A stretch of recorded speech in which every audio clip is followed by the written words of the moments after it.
మోకాలు నడుము భుజం నొప్పులకు పీఆర్పీ పద్ధతిలో చికిత్స చేయబడను. Veda pain clinic near metro station JNTU. Contact 8186959697.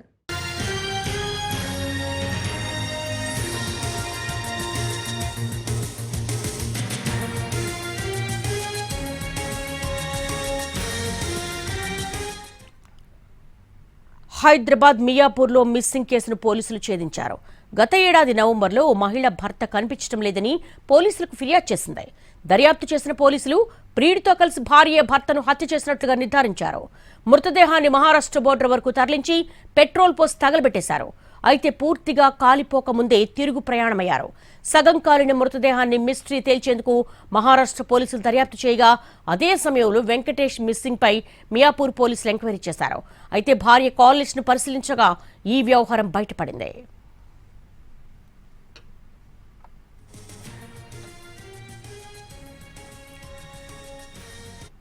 Hyderabad మియాపూర్లో మిస్సింగ్ కేసును పోలీసులు ఛేదించారు. దీనికి సంబంధించి మా స్పెషల్ కరెస్పాండెంట్ రవిని అడిగి మరిన్ని వివరాలు తెలుసుకుందాం. రవి, అసలు ఈ కేసులో ఏం జరిగింది? పోలీసుల వెర్షన్ ఎలా ఉంది?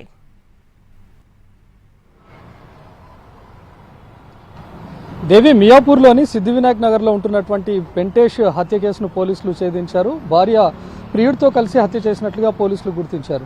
భార్య సత్యవతి తనకు రెండో భార్య. ఇద్దరు కలిసి సిద్ధివినాయక నగర్లో ఉంటున్నారు. మొదటి భార్యకు వెంకటేష్ విడాకులు ఇచ్చాడు. అయితే సత్యవతికి మధుసూదన్ రెడ్డి అనే వ్యక్తితో వివాహేతర సంబంధం ఏర్పరచుకుంది. వాళ్ళ వివాహేతర సంబంధానికి భర్త అడ్డుగా ఉన్నాడు, ఎలాగైనా అంతమొందించాలనే ఉద్దేశంతో ప్రియుడితో కలిసి ప్లాన్ చేసింది. ప్రియుడు మధుసూదన్ రెడ్డితో పాటు రాజేష్తో కలిసి వెంకటేష్ హత్యకు ప్లాన్ చేశారు. వీళ్ళిద్దరూ కలిసి వెంకటేష్ తింటున్నటువంటి అన్నంలో నిద్ర మాత్రలు కలిపారు. తను స్పృహ కోల్పోయిన తర్వాత వెంటనే తనను కారులో ఎక్కించుకొని మహారాష్ట్ర బార్డర్లో ఉన్నటువంటి సోలాపూర్ నుంచి అక్కడ ఒక 30 కిలోమీటర్ల దూరంలోపు ఒక అటవీ ప్రాంతానికి వెళ్లారు. అక్కడ వెంకటేష్ను హత్య చేశారు. ఆ తర్వాత తన ఒంటిపైన కిరోసిన్ పోసి తగలబెట్టారు.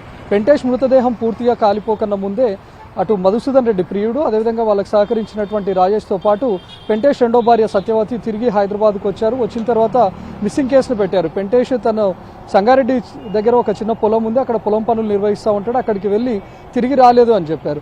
ఆ మిస్సింగ్ కేసును దర్యాప్తు చేసినటువంటి మియాపూర్ పోలీసులు భార్య సత్యవతికి సంబంధించినటువంటి కాల్ లిస్ట్ను అంతా కూడా వెరిఫై చేశారు. అందులోనే ఈ విషయాలన్నింటినీ గుర్తించారు. తను ప్రియుడితో మాట్లాడుతున్నట్లుగా గుర్తించి అందులో ఉన్నటువంటి డేటానంతా సేకరించి దర్యాప్తు చేయడంతో అసలు విషయం వెలుగులోకి వచ్చింది.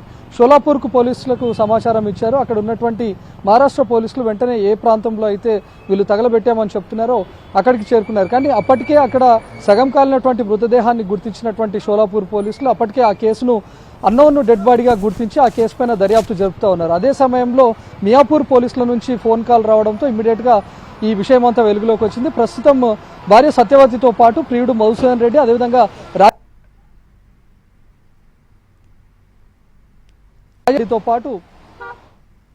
మధుసూదన్ రెడ్డితో పాటు సహకరించినటువంటి రాజేష్ను కూడా పోలీసులు ప్రస్తుతం మియాపూర్కు తీసుకొని వచ్చారు. సత్యవతిని ఇప్పటికే అదుపులోకి తీసుకొని విచారిస్తున్నారు. కేవలం వివాహేతర సంబంధానికి అడ్డుగా ఉన్నాడనే ఉద్దేశంతోనే హత్య చేసినటువంటి భార్య సత్యవతి మళ్లీ మిస్సింగ్ కేసుగా నమోదు చేసి పోలీసులను తప్పుదోవ పట్టించే ప్రయత్నం చేసింది. ఎంటైర్ 7 నెలల తర్వాత అసలు విషయం వెలుగులోకి వచ్చింది. గత నవంబర్లో జరిగినటువంటి ఇన్సిడెంట్ వాళ్ళ మహారాష్ట్రకు తీసుకొని వెళ్లి వాళ్లే హత్య చేయడమే కాకుండా మళ్లీ తిరిగి హైదరాబాద్కు వచ్చి మియాపూర్ పోలీస్ స్టేషన్లో కంప్లైంట్ చేశారు. ఎట్ ద సేమ్ టైం అటు మహారాష్ట్ర షోలాపూర్ పోలీసులు అన్నోన్ డెడ్ బాడీగా గుర్తించి ఆ డెడ్ బాడీ ఎవరిది అని దర్యాప్తు చేస్తుండగానే ఇటువైపు మియాపూర్ పోలీసులు కూడా ఆ మిస్సింగ్ కేసు పైన దర్యాప్తు చేస్తున్నప్పుడు అసలు విషయం వెలుగులోకి వచ్చింది. ప్రస్తుతానికి రెండో భార్య వెంకటేష్ రెండో భార్య సత్యవతితో పాటు ప్రియుడు మధుసూదన్ రెడ్డి, అతనికి సహకరించినటువంటి రాజేష్ను ముగ్గురిని అదుపులోకి తీసుకున్నారు. వెంకటేష్ మృతదేహాన్ని కూడా వెలికి తీశారు. దాన్ని గాంధీ ఆసుపత్రికి తరలించారు. Devi, all right Ravi, thanks for the live updates.